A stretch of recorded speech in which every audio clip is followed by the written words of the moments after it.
Дали знаете дека така наречената родова еднаквост меѓу жените и мажите на овие простори, особено во борбата за национално ослободување на македонскиот народ, била од секогаш присутна, така и за време на Втората светска војна.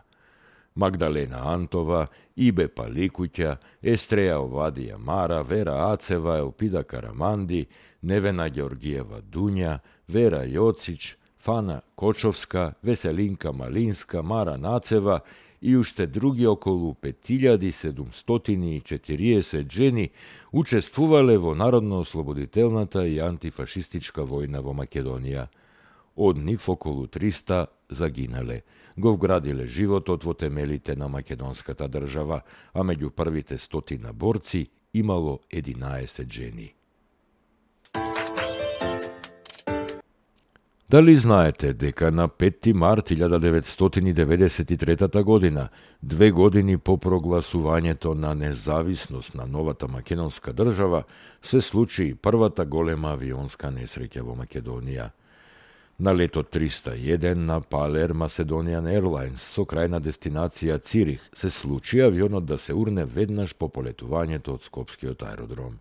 Во авионот Фокер 100 имало 92 патника и 5 членови на екипажот, од кои 83 загинале, а 14 биле повредени. Пилотот бил 49 годишен холандјанец со над 11.000 часови лет, додека копилотот 34 годишен македонец, но со огромно искуство од над 5.500 часови летање, кој претходно бил и пилот во компанијата ЈАТ.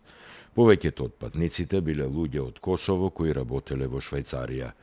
Веднаш по полетувањето, во 11 часот и 11 минути, авионот не успеал да ја достигне потребната височина, а причината била замрзнување на крилата. Временските услови биле со 900 метри видливост, но паѓало и снег.